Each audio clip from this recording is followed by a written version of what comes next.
Okay, everyone, places and action. I love the smell of napalm in the morning. You talking to me? Here, looks like you boys have seen a lot of action. You're gonna need a bigger boat. Why so serious? I am serious, and don't call me Shirley. This is the Cinema Plus podcast, brought to you by More Movies. Hello, and welcome to a special bonus episode of the Cinema Plus podcast. I'm Greg Fisher, and today I'm joined by evil genius Dave Roberts. Dr. Evil. I didn't spend 6 years in evil medical school to be called Mr. Thank you very much. As we talk about Christopher Nolan's latest film, Tenet. Shot predominantly with IMAX cameras, Nolan's 11th film sees a return to the spy genre, creating a world in which time can be inverted. Featuring an all-star cast which includes John David Washington, Robert Pattinson, Elizabeth Debicki and Kenneth Branagh, this exciting action thriller has drawn parallels to James Bond and his previous outing Inception. Director of photography on this film was Hoyte van Hoytema, who Nolan worked with previously on Interstellar and Dunkirk.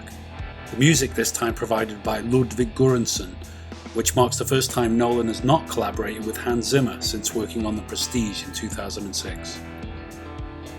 After a 1-month delay, the film has been rolled out in cinemas across the world, so Dave and I went along to see it at our local IMAX theatre. Before we get into it, here's a brief snippet of Christopher Nolan talking about the film.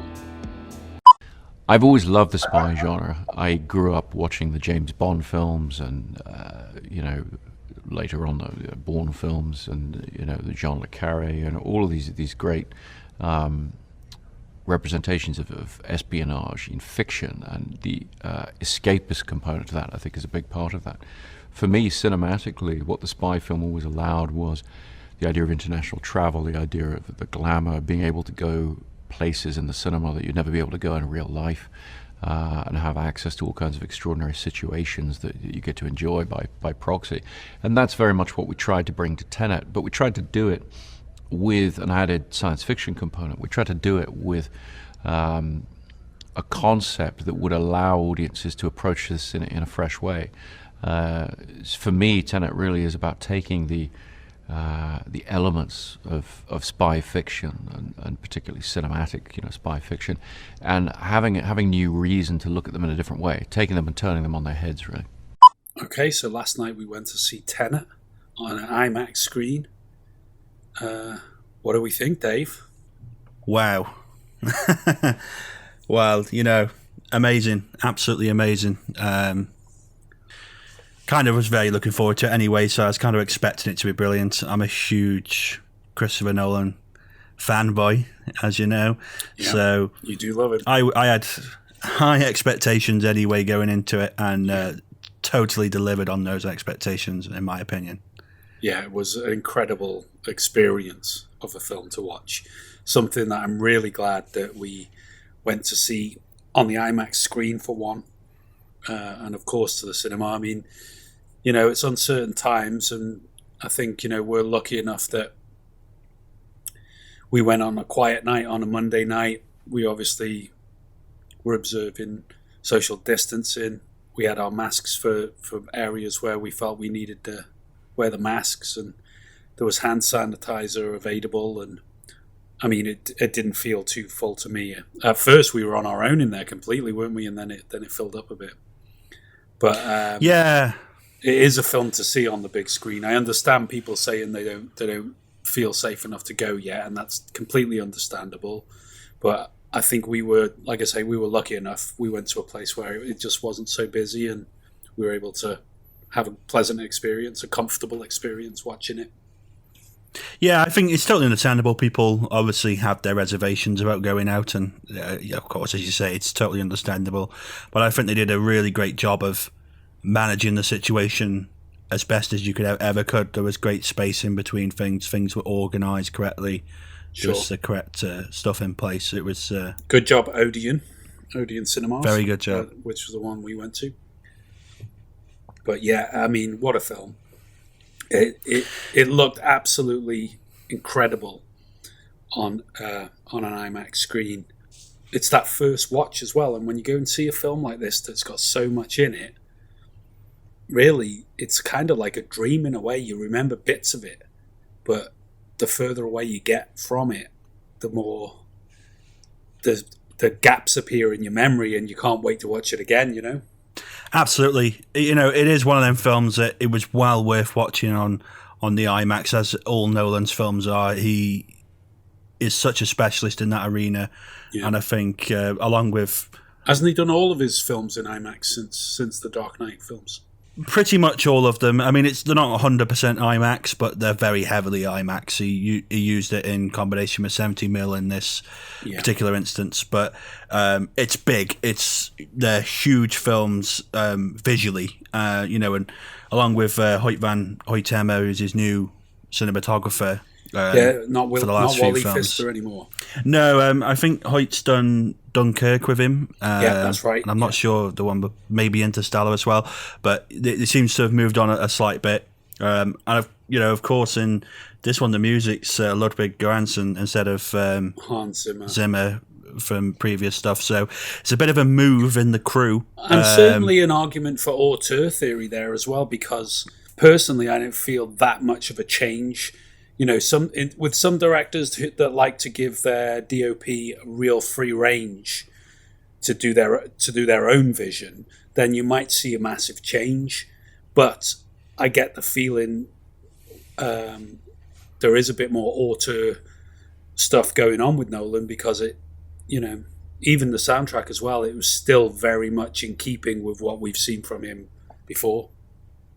I think so. I think it's very much his vision, and he works with people who can enable his vision. Sure. Using them as technicians, really, and technically perfect job that they did as well. Yeah, absolutely. You can't fault but it. As you were saying, you know, you walk in, you know, I sit down to watch a film like this, and it is breathtaking. The scope, the sheer picture you're watching, it is absolutely mesmerizing. It is like watching, you know, one of those old kind of epics, you know, Panavision kind of Cinerama type things. You know, something like Ben-Hur and things like that. It's like watching that kind of thing. That's our modern version of the IMAX, isn't it?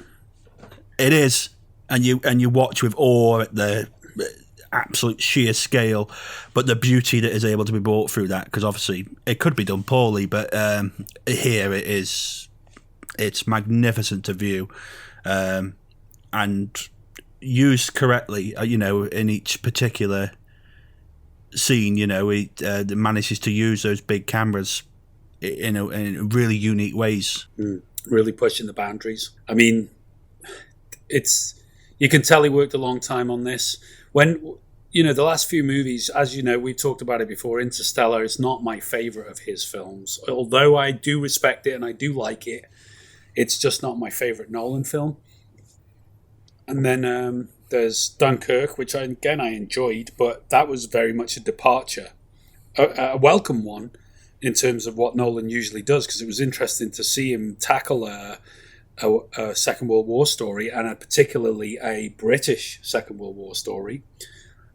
Absolutely, which was great. But this Tenet, in a sense, is a return to form. It's a return to what he does best. We've seen it with Inception. We've seen it with Memento. I can't wait to see it again, because there's so much now that I'm thinking, God, you know, I wonder what that was about. I'd like to watch that again. You know, like I was saying to you yesterday, it raises more questions once you have seen it, and you're thinking, gosh, you know, can't wait for a second view. Yeah. I think this is a film for him that takes, I think, the kind of scale that he achieved with things like Interstellar and Dunkirk. It takes the more kind of convoluted plot journey that you would find in something like Memento, and combines it with the kind of ingenious techniques of something like Inception. Mm-hmm. And kind of grabs them together. It's kind of and still manages to do something new with all of that. Oh, it's absolutely! It's all those ingredients from those films, and so it's got him stamped all over it. But he has done something very new here, very ambitious. Definitely treading a fine line between being too convoluted and at the same time still being a coherent story that your everyman can follow. As we were talking about earlier, there is some debate as to, how good he is as a storyteller, because some people were feeling like it was just that bit too complicated. What do you think about that? Yeah, I can see where some people come from in that opinion. I've come across that opinion before with Inception. I've known people were too confused by that. But I always think, I watched it, and although there's moments where you're kind of wondering, I wonder how these link together, I think by the end, the plot is there and it's understandable. Do you want to go back and discover more? Of course, because there's loads of questions. And that to me is the sign of great cinema, that you come out with more questions than you went in with. Definitely. But it's not a film that's going to hand you the plot on the plate. And that is what Nolan specialises in nice, complex stories. But I think it is tied enough in its standard plot line. As we've previously discussed about Inception, it ties up on its own, but you can delve further if you want to. Well, I'd say, there's a lot of similarities with this and Inception for those exact reasons. And although I do acknowledge that you do have to pay attention, and it is something that you would get lost easily if you didn't follow it closely, having said that, if you just weren't disposed to following this sort of stuff too intently and just wanted to go for the spectacle and enjoy the ride, I don't think you'd walk away feeling like, oh, what was all that about? Yeah, you might have questions, but I still imagine, like I said about Inception when we talked about that in our podcast, I still feel like you could enjoy it without completely understanding it, especially on first viewing. You could walk away from that and go, well, I didn't understand half of that, but it was good. It was good fun. Yeah, because I think if you took it as just a kind of base storyline, it's like some guys are after some things from a baddie and they've got to go get it. There's a big fight going on. They manage to do it in the end and they walk away. Pretty much. That's a simple analogy of it, you know? Yeah. But of course it's layered with more complex theories around that. The thing is as well, people complain about, it's too convoluted or it's hard to understand and it's, it's too complex for your average viewer. But these are the same people that when presented with something completely simple to follow and understand, they say it's completely predictable, it's rubbish and boring, and so it seems to be that the people that really have an investment in complaining about these films, it's usually because that's what they do. That's what their job is, in a way, to pick holes in everything. Whereas if you're a bit more in the middle, like we tend to be, then I think there's an audience split, isn't there? Because there's the people who are quite content to watch really basic cinema, and fine if that's what you're into. There's no stuff complaining. To be said for that as well. I can enjoy something that's completely, basic, something like a Cannonball Run. We're going to have a race across the country. There's loads of colourful characters. It's basically a live action wacky races, and that's it. That is it. Simple, apart from fun. this little bit and that little bit, but I still enjoy it every time. There's still other elements to be enjoyed about it: the action, the stars in it, the acting, the gags. And I think you can apply the same sort of thing to a more complex piece like this, where you can say, maybe we didn't understand every little nook and cranny, but goddamn, the special effects were amazing. Robert Pattinson was really cool in it, blah, blah, blah, whatever your thing is, there's still a lot to be enjoyed here. Yeah, and I think I agree with, it's a thing that Mark Commode always mentions, that it's nice that Nolan treats his audience as if they're as intelligent as he is. He doesn't talk down to his audience. He respects the fact that they can think and have ideas. Sure. And that's what I like. It's not like he's just gone to make a film and gone, I'm going to have to explain to you everything that's going on. Oh, if he did it'd be totally annoying. I mean, you and I have talked about this before in terms, again, of Inception, when we said he doesn't really explain what that machine, how it works, and it hooks them all up to the same dream. You don't need to know. They all plug into it intravenous and they're ready to go. Well, it's the kind of the same in this. There's a little bit more explanation to it, and there's, they skim over the physics of it all, but he also treats his audience with respect in that sense that, yes, we'll follow it and we'll know what's going on, kind of, but we don't need to know the details because it's a film. We want an adventure. Yeah. We want to get on with the fun and the action and the romance and the laughs. We don't want to sit there for an hour and a half and have some boffin explain to us the metaphysics involved in, all of these. I think that's it. I think there's certain people who are too obsessed with having exposition to everything, that everything's explained. Mm. And I think that's always the thing. You were taught at school, don't get bogged down in exposition because you don't need to. No. Explain every single thing. Just accept it and move on because you're joining in the middle of a tale in someone's life. You just got to tell the story. That's not how life will play. You've got to get on and tell the story.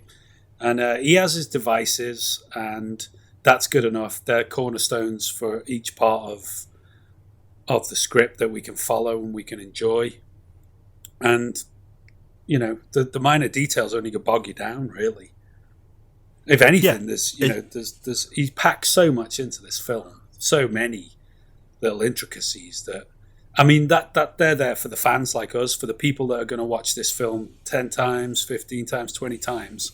There's so many little biddies in there that will keep us going as nerds for a long time. But if you just went to see this film once as an experience in the cinema and that was it, that was the only time you're going to see it, you'd still have a great time. You'd still get your money's worth. Absolutely.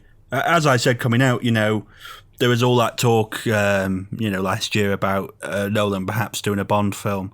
And to me, this is his Bond film. This is his kind of answer to that kind of genre to me, and done in a really unique way. This is a Nolan Bond film, and John David Washington is Bond, and an absolutely brilliant Bond he would make because he plays the role is only known as the protagonist in it, funnily enough, but. He is a perfect protagonist. He's so cool in this. He's such a cool customer. And he's also got that sort of edge. I mean, he can handle himself with the dialogue and the intricacies, and he's got style and he's got a lot of grace. But he's also got this very, very subtle comedy edge that's got this kind of little sarcastic wit to him that I find is hilarious, really. It really gives him a human edge. He was obviously great with all the action and the rest of it, and he looked great in the suits and everything, but just that little comedy edge. I always felt Harrison Ford did it well, where you can be the big action guy, but you always have a moment of vulnerability, and he'd often put a bit of comedy in with that. So at the same time as the character's in peril, he's also got this sense of humour about it, and that kind of makes you endear to him even more so. And I thought he was lovely brilliant. depth. A lovely depth to the performance, I think, and really stole the show quite a lot, and I was very impressed. I haven't really seen him in much else, if I'm honest. I know he's Black Klansman, the Spike Lee joint. He was excellent in that. He plays the lead role in that. Really, really good. I haven't seen him in a hell of a lot of other stuff yet either. But I'm guessing his stock is rising at the minute. Well, I've never seen Elizabeth Debicki in anything before now either, and she was excellent as Kat. She was really good. She was brilliant, yeah.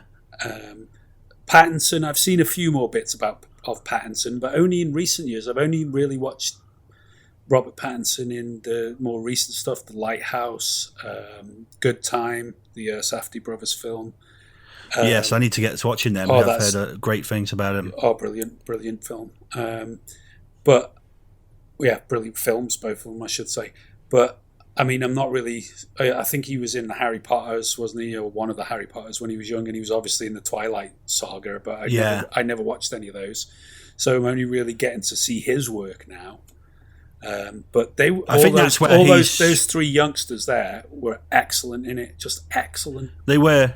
And I think the whole thing with Pattinson is he's come on this journey now, hasn't he, from those kind of silly films in his younger years, the kind of franchise things that made him, and now he's doing these more serious talking of franchise stuff, though, he's heading back to a franchise now. He's the new Batman.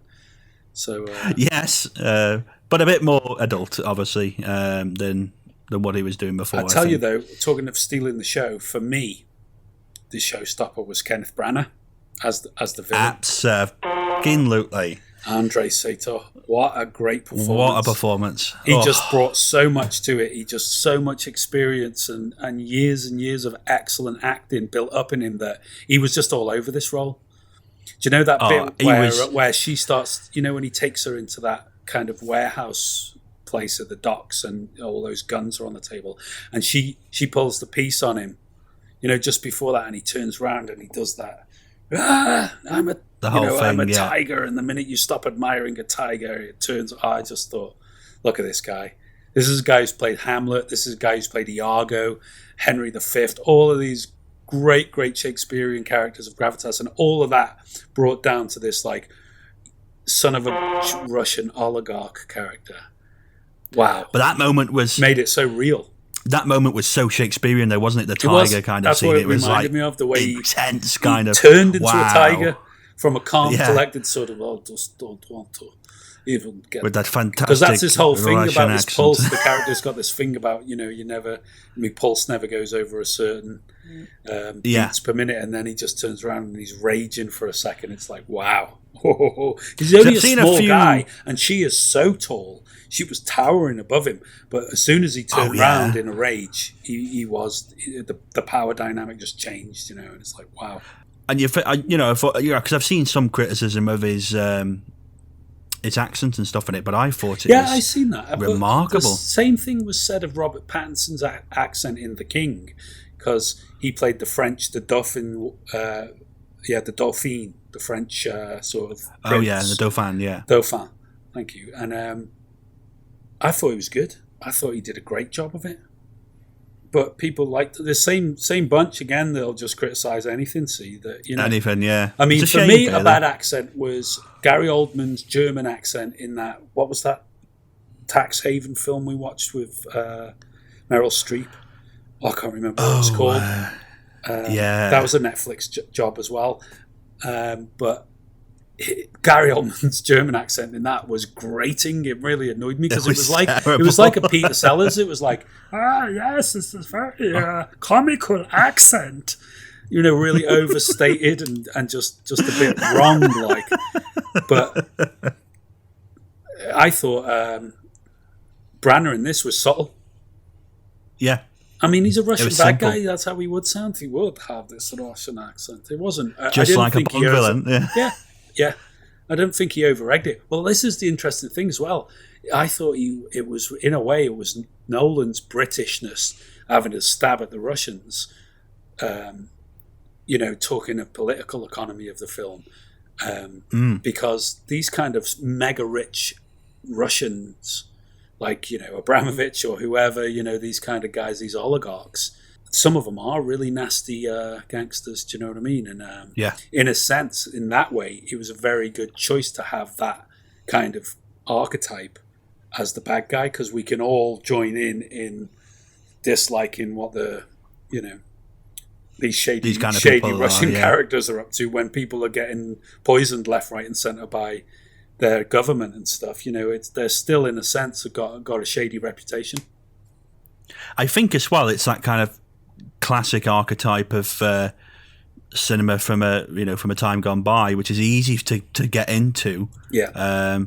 And when you're trying to tell a complicated story, it's a quick way to go. This is the bad guy because he's Russian. Well, in the sense of you likened it to James Bond, and in that way, it's kind of like if it is James Bond, in a way, James Bond is American, and in a way, like I said, John David Washington being the protagonist. Then you've got like Felix Leiter character, like his sidekick or his helper, also, so to speak. It would be Robert Pattinson. Then you've got the other guy who was like, I think it was Aaron Taylor Johnson, wasn't it? Playing Ives. I didn't actually know until afterwards. I looked at the cast afterwards, and it was like, oh, that was Aaron Taylor Johnson. The beard, guy at the end, But yeah, Ken Branagh being the Russian, of course, the Russian bad guy, it's kind of works with your Bond analogy. By the way, just as a little aside, that Meryl Streep film with the terrible Gary Oldman accent was called The Laundromat. That's it. I just Oh wanted dear, I had to God. look that up because it was bugging me. I couldn't remember, but great film. But that accent just deserves a bloody Razzie. It was awful. Oh, terrible. Have a word with yourself, Gary Oldman. What are you doing? It's weird actually because Gary Oldman's one of my favourites. Oh, I love him. I absolutely adore him. But that was a terrible accent. He needs to do more of a Ken Branagh and just do it subtly. But some people hate Kenneth Branagh. See, that he's always been a divisive character for some reason. Some people, I think, have felt he was maybe a bit pompous or a little bit too,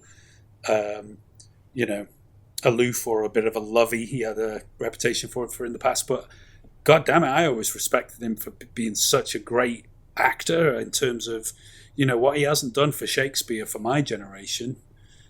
When he remade a lot of that stuff in the 90s there, it was, you got to respect the guy. His Hamlet is the full play. So, this is a guy who was directed and adapted one of the greatest Shakespeare plays, done his own spin on it as well, because it was set in a kind of Prussian dressage, and that sort of time period.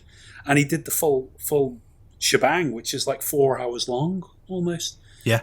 And it's mesmerising. It is. It's fantastic. And when he played Iago opposite Lawrence Fishburne's Othello, that is a quintessential performance. Really, really good. Shakespearean screen performance. So very good. Classic acting, isn't it? I am over the moon in a sense that a British director like Chris Nolan is... Yes, he's still using Michael Caine. He's obviously, who is a British institution, and it's nice that he still gets these little bit parts. He did a good turn in this, didn't he, as Sir Michael? But But it's great to see Kenneth Branagh in these films because he was in. Because he obviously played a great part in Dunkirk as well. Yeah, I think that was the first Nolan film he was in, and I was overjoyed to see him in it. I thought, oh, Ken Branagh, brilliant. Yeah. And he played his bit, and he was very good. But in this, he had the meaty role. He had the bad guy. He was. Yeah, it was great to get into it. When he beats that guy to death with the gold bar. That's just savage, isn't it? It's like really sort of shows that really rough side of his persona. Well, that's something we talked about in terms of the violence of the movie. That of course, we were talking that. Someone like Tarantino does the kind of indulges very visual violence. He loves it. Yeah, and indulges in it. It's almost like an art form for him. And yet Nolan is obviously quite restrained in the violence. It's there, but it's much more British in that way. Because even when, like in Inception, when you've got a huge gun battle going on, there's not a load of squibs going off. If somebody gets shot, they just drop to the floor. You don't see a head come apart or a big squib going off like you would with Tarantino in the great sort of tradition of the Sam Peckinpah kind of violence, with slow motion squibs exploding. Nolan he's never done that. Even if you think about his most famous "Why so serious" scene, when he slits that guy's throat, you don't see it. It's all implied. But it's implied. But what it plays in your head because the I think that's what you said. It's more powerful that way, and I totally agree. It is.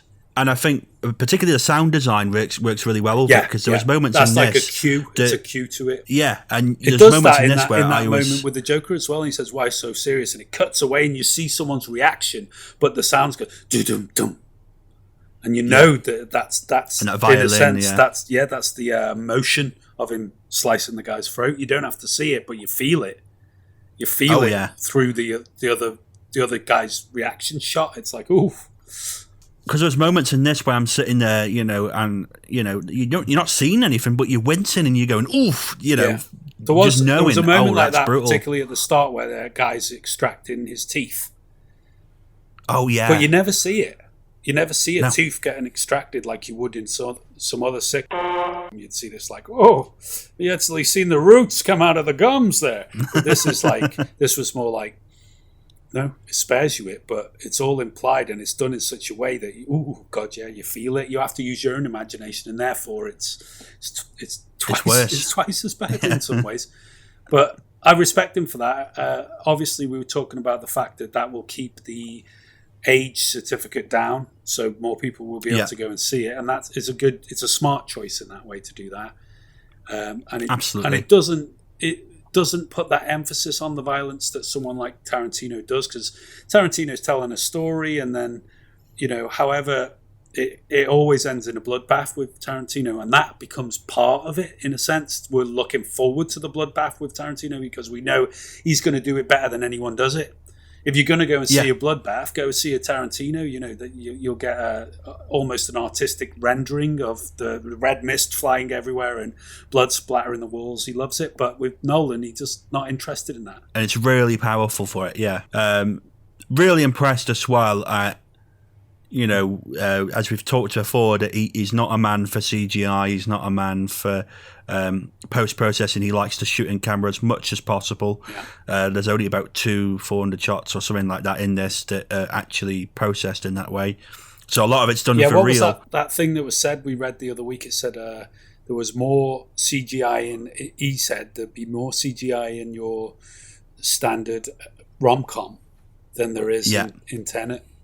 And which is remarkable for what you're seeing on screen. All these cars flying out everywhere, the explosions, things reversing. It's all that. To be honest with this one though, I felt it was a more traditional film in that sense, because there was tons of extras at the end, and that they had that huge old abandoned. It's supposed to be an abandoned Soviet industrial village, wasn't it? Industrial town. Yeah, but it's sort of like a barren, deserted landscape that looks like an old mine, doesn't it? An old sort of some sort of mine complex, like a quarry there and stuff. And anyway, they blow the shit out of everything. They're shooting stuff. They've got helicopters. They've got hundreds of extras running about.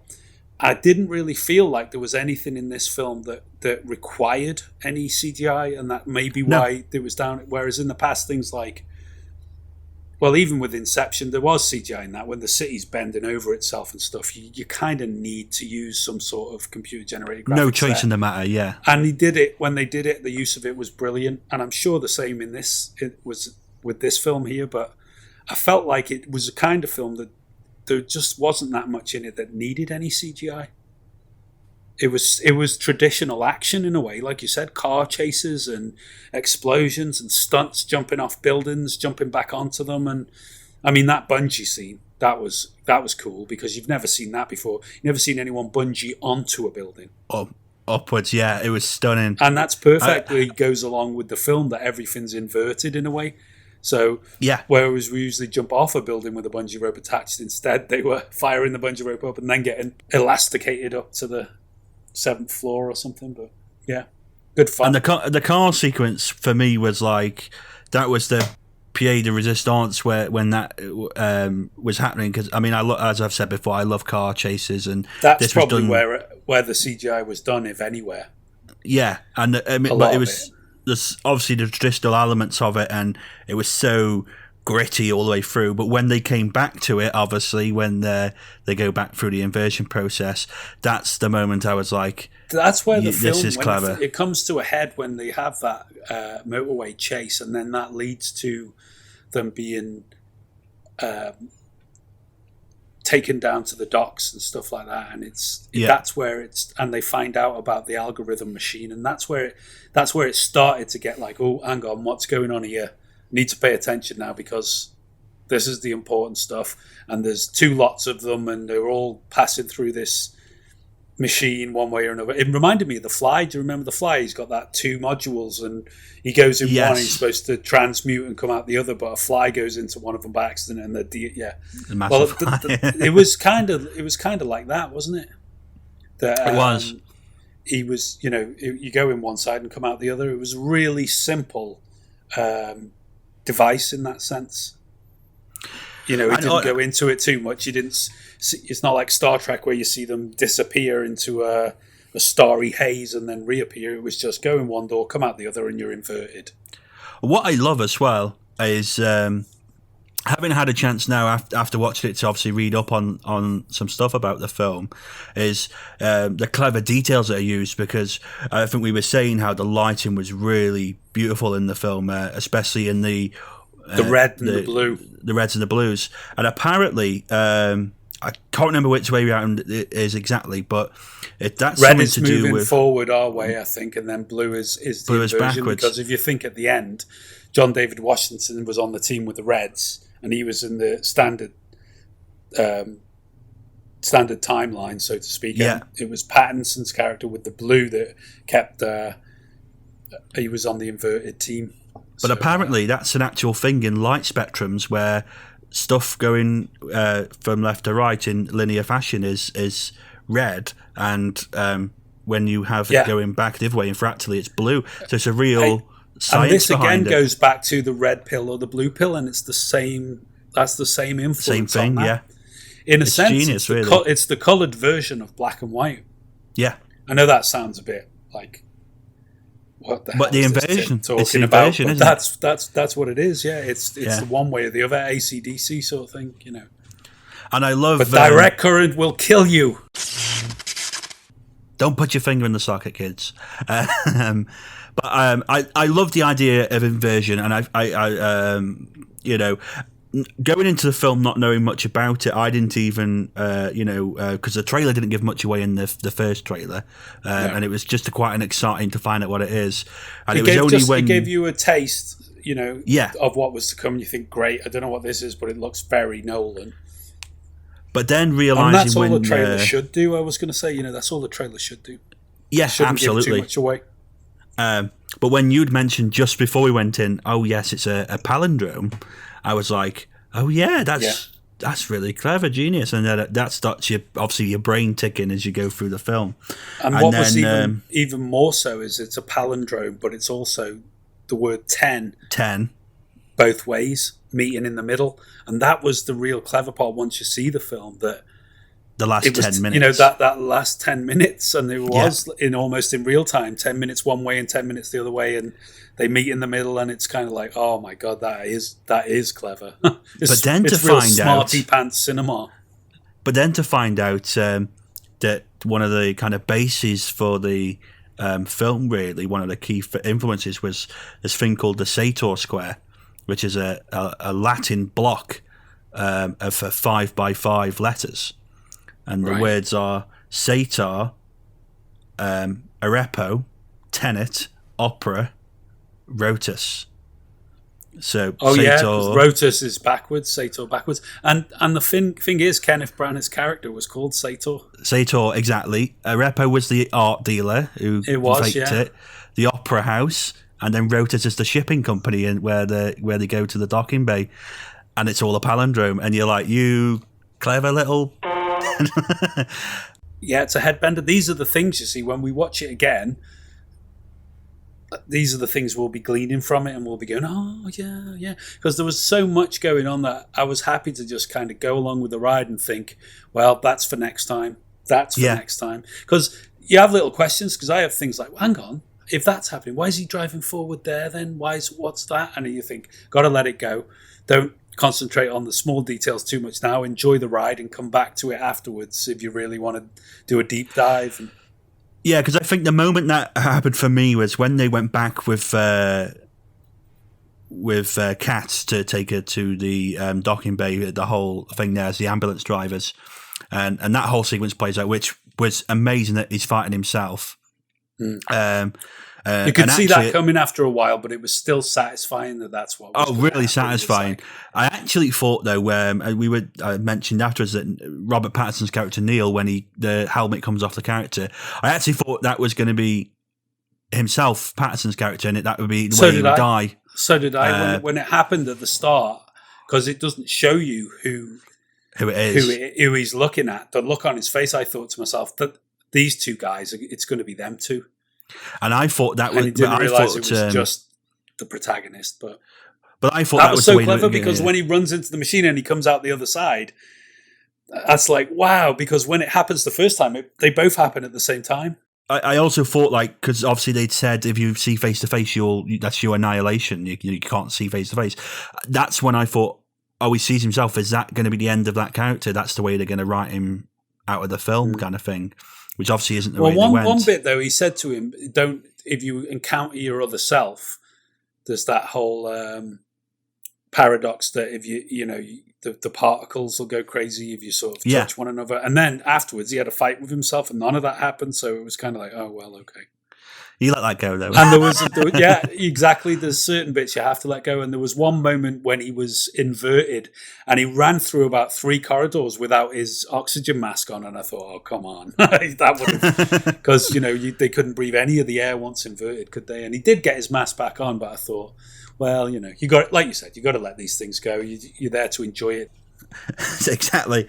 But as they came out and they saw themselves coming in, didn't they, in the first place, off of the plane with the gurney, and I thought, oh yes, they're in the scene twice, and that's the moment I went, I've got to watch this again like to Back see to the where else Future they kind are. of territory, Back to the Future 2, when he's running about the high school again, and he sees original Marty in the hallways, and all that happening with his mum and dad, and Biff all from a different angle, and I used to love that about Back to the Future. Though they really played with the timeline. It's like, oh, you're going back again, so you're going to be there twice, and it got like that with this, and it'd have to in that sense.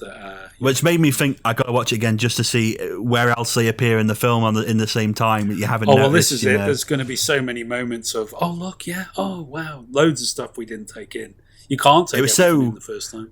It was so Doctor Who in that sense for me, which I loved because being a massive fan of it. I thought you were going to say Twilight Zone. It is though, isn't it? It's that kind of subject matter where it's like, what if you were in a world where somebody invented a machine that inverted time? And that's away we go. And the boundaries were only that of the imagination. Yeah. Well, an incredible film. So here we go then. Mm-hmm.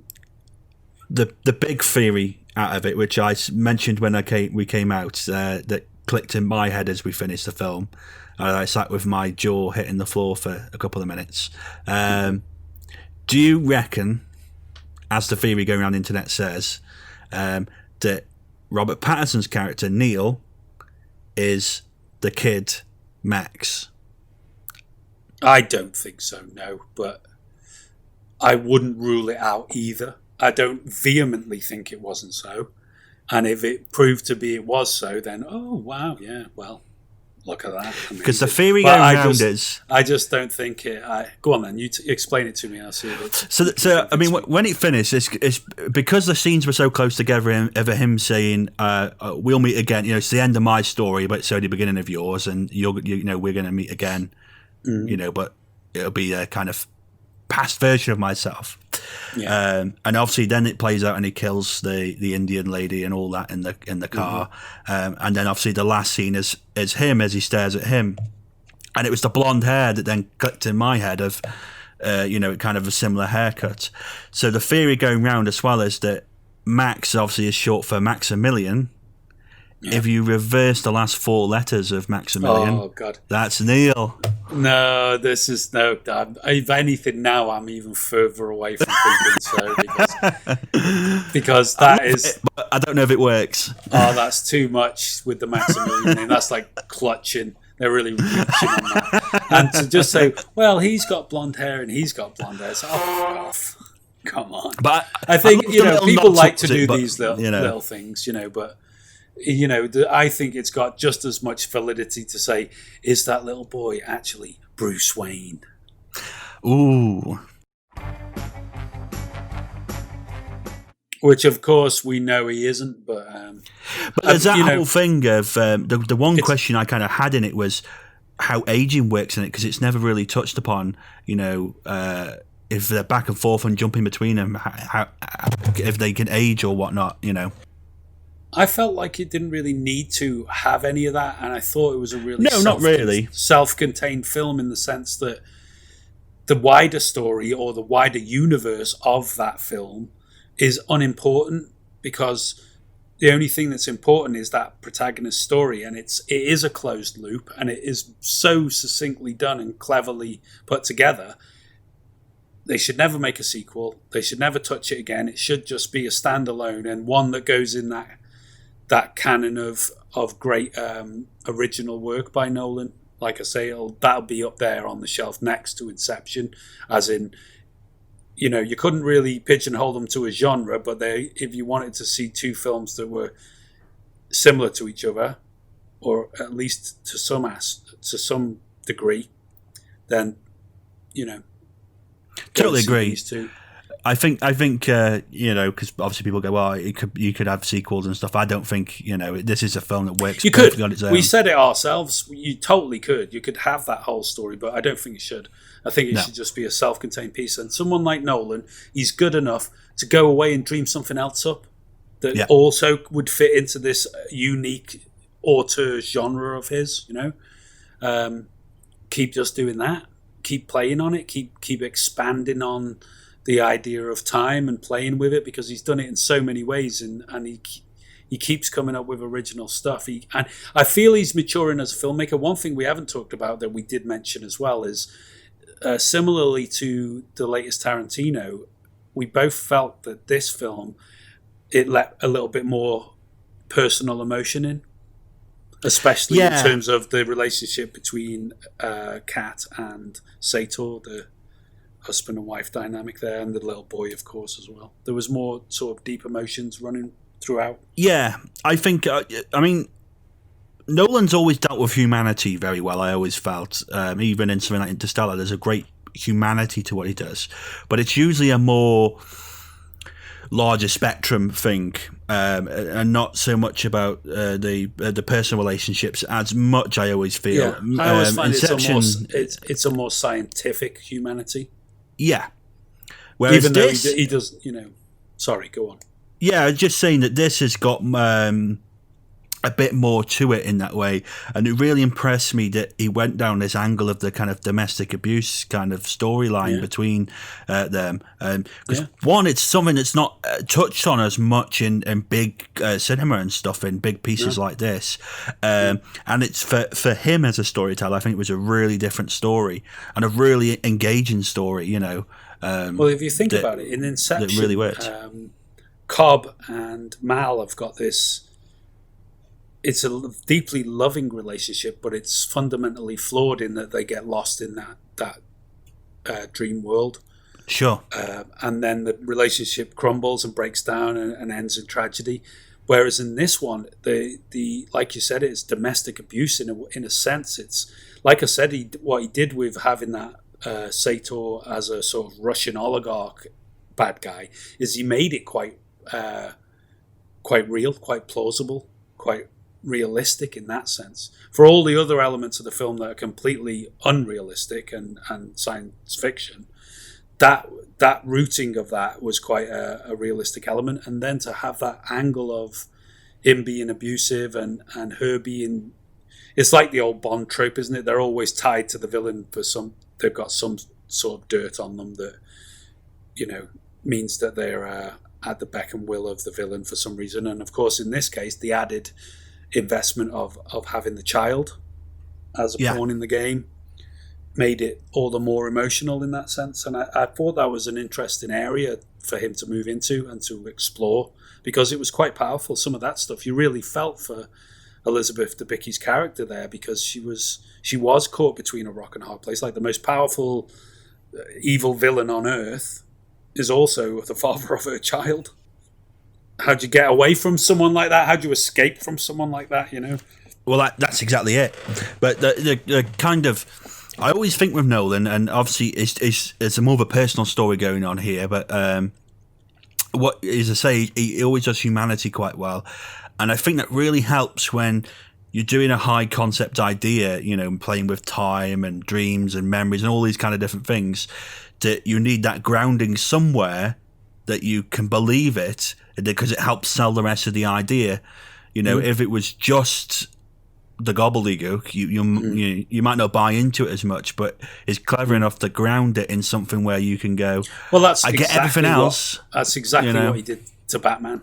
That's a great description for what he did there, because as we've gone over this before, but the most wild idea, put it in a sort of realistic universe with a lot of verisimilitude, and it works so much better, especially in modern times. But having said that, just out on a bit of a tangent here, when we seen that teaser trailer for Dune, I was elated. I couldn't believe it, and that is completely out of the mind of a crazy author, the Frank Herbert books and stuff. But God, that trailer for that really gave me a buzz. I can't wait to see more of that. Oh yeah, it's a real kind of big bonkers, future sci-fi film that I think has finally been given the deserved treatment. I reckon so. At this level, obviously, we'll cover that as and when it comes up. But that's one to watch out for, isn't it?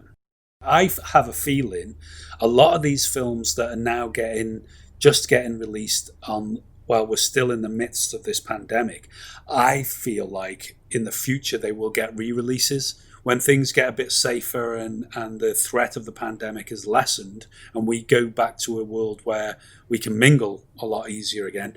I think a lot of stuff from this period in time will, especially things like films and that, they'll get re-releases in the cinema because people will take that opportunity to go and see them, especially some of the bigger films like this, like Dune that's due to come out, like Bond that's due to come out. They won't have the numbers that they usually would have, no matter what, because the cinemas, you can only fill the cinemas up half as much anyway. And, there's just no way to make the sort of money they would usually. So you might find that a lot of this stuff in the future will have a re-release, so I wouldn't worry too much if you don't get to see it on the big screen at the moment. It is. I agree. I think it might have a re-release next summer, maybe. It's definitely good Something enough like as well. It's that kind of film that it's not going to bomb. People seem to be loving it. We loved it, and we would say if we thought it was cack, if we thought he dropped the and done a film, then we'd say. But no, this is a filmmaker at the height of his powers here. Absolutely. I've enjoyed this one more so than the last two. I really did enjoy Dunkirk. I didn't see that on the big screen, to be honest. There's an admission there. I did enjoy Interstellar, not amazingly so, but I did enjoy it. We went to see that on the big screen, I remember, but this is the best film he's done in a while for me. This is the best film he's done since Inception. And that was 10 years ago. I think I agree. I mean, obviously, I'm a huge fan, and I adore all of his films actually so far. But this is definitely the best since Inception. I do too. But you still got to put him in some sort of placement in your mind. And for me, the last couple, like I say, Dunkirk, Interstellar. Great films, but even Dark Knight Rises, I enjoyed it, but it wasn't as good as The Dark Knight. So for me, this is the best one since Inception. This is what he does best. This is a I'd agree with that. Absolutely. Christopher Nolan film. I mean, it sounds like I don't want it to sound like I didn't like his other films because I do, but I think you're going to it's subjective, isn't it? You're going to enjoy some stuff more than others. And absolutely. This was cool. This was a cool film. Really rocks. Everything about it. Perfect casting. Talk about IMAX. Some of those vistas when the yacht's in those beautiful bays and the boats, the speedboats are going around. That reminded me. And he comes round. It's just like, wow, look at that shot. And you knew it was an actual location with an actual boat. You know, and an actual yacht, and it just looked gorgeous to see those kind of shots on the big screen, and of course the end set piece as well. That big battle that reminded me something like Starship Troopers or I was thinking Planet of the Starship Apes Troopers. or something from the 70s. It was quite cool in that sense. It was like, whoa, what's going on here? This is it's a bit different from what you usually get nowadays. I felt it is, in its look and feel. It reminded me actually of Tiberian Sun, the game from the 90s. But there we go. Yeah, it's it was really cool. Like the whole kind of and the different visuals throughout as well, and the fact he flew a 747 into a fucking warehouse is just.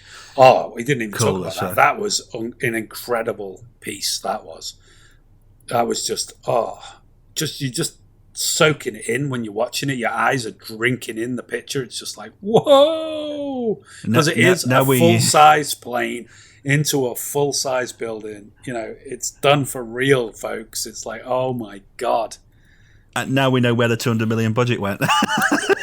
But, you know, if that's what you're going to spend it on, that's money well spent. That's it.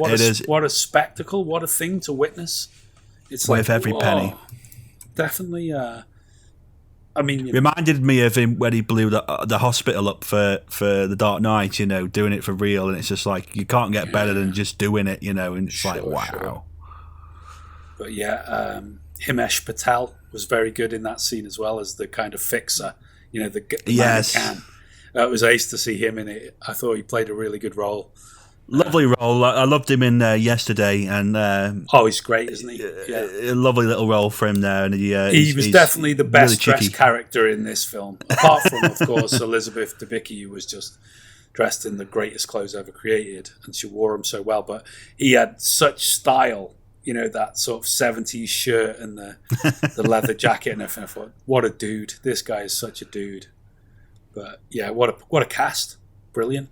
Amazing cast, amazing sound, you know, amazing cinematography. It's like a really fascinating plot. It is, again, what we know and love about Nolan and his kind of films, really. It's just so many superlatives you could throw at it. It's there was one criticism we were talking about that somebody had said about the sound design being a little bit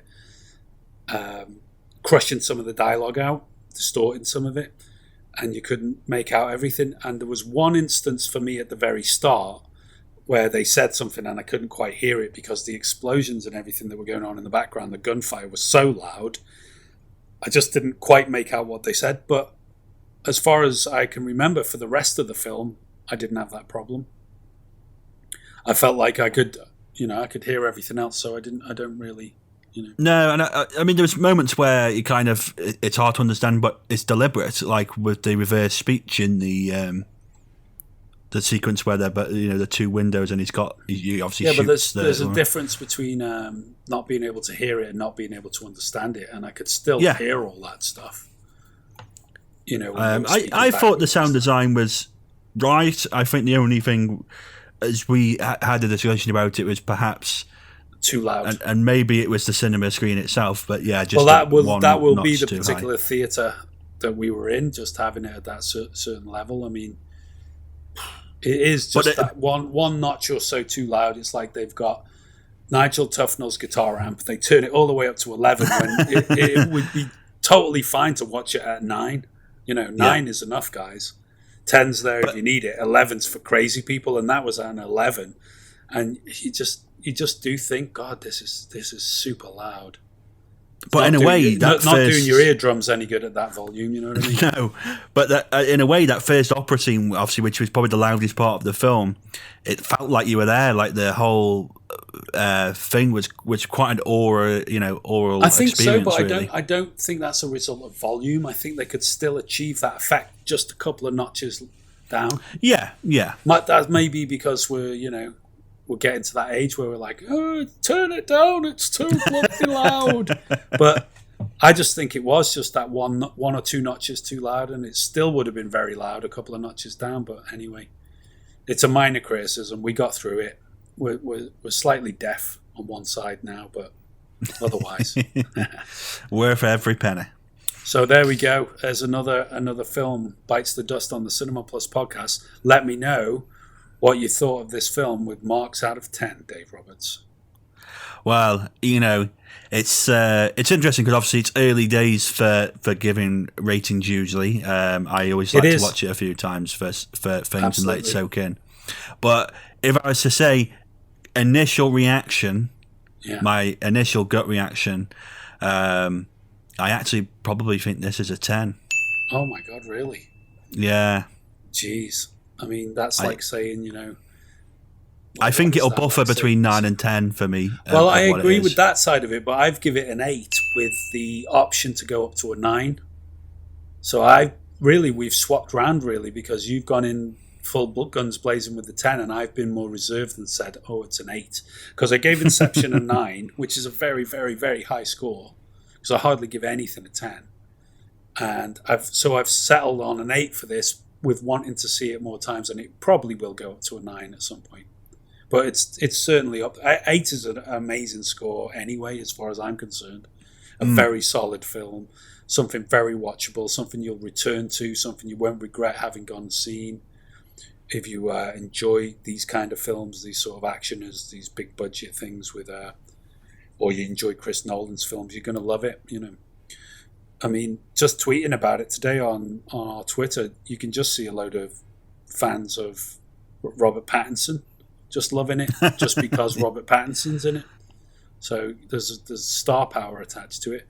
For me, John David Washington was outstanding, and I want to see a lot more from this guy. He's very cool leading man, and he's got a lot of talent, and he's got a great way about him, a very cool and sophisticated way about him that's very watchable. He's got a great presence. So absolutely looking forward to seeing more from him. And Pattinson's on fire. He's in the new Batman. We're going to be seeing loads from him. Yeah, it seems like they both got like they're on the rise. So this was kind of like a perfect film for them as their stock is on the up. Elizabeth Debicki. She hasn't done a hell of a lot. One thing I found out about her that I didn't realise is that she's Australian. So she did an excellent British accent. Oh, wow. Yes. Because she didn't drop that once. I didn't get a hint of Australian once. No, not at all. It was she came across as the quintessential English Rose. I think I came out of the film with two feelings really. One, damn, I need to watch this a few more times. Of course. You know, it's going to be exciting. And I mean, most films are like that. Even if you got everything, you still want to see everything again. You know. And the second thing I felt was, I really can't wait to see what he's got next, because I feel like he's really hit in the height of his power. Really, hopefully he'll just do something completely different again, and you know, try some other things, and then come back to time again in the future. But you know, he's a great film director. He's a great everyman in a lot of ways, because he's not dumb. He doesn't try to be too clever. He's a very clever guy, but I don't think he tries to be too clever. He kind of, this is why they love him. This is why they let him do whatever he wants to do, and they throw all this money at him, because he always comes in ahead of time. He always comes in under budget or just with the budget, you know. So he's a very economical and clever manager of films in that sense as a director. But, you know, he serves everyone in a sense. And some people hate directors like that. Some people hate Spielberg. He's always served the middleman, being idealistic. Obviously, very different kind of filmmaker in terms of their subject matter and their style. But sure, similar in that way that they are big budget and they are designed for a wide variety of audience. Yeah. So, but I just think like he's hitting the height of his kind of. He's definitely at the peak. zenith. Yeah, and I think obviously he's allowed at this point. He's got so much stock to do whatever he wants with as much money as he wants. He's got that much stroke now. Yeah, I'm very excited to see what he comes up with next, and hopefully it is, as you say, something completely different and unique, which is very much his style to do something new. Well, that's a wrap on this week's episode. Thanks very much for tuning in, and we hope you can join us again soon for another episode of the Cinema Plus podcast. In the meantime, be sure to visit moremovies.co.uk and read our thoughts on the latest releases, or retro reviews of some classic cinema, and we've got some movie trivia articles for fun film factoids. Come and say hello on Twitter at moremovies4 and join us on Facebook. Until next time, adios muchachos.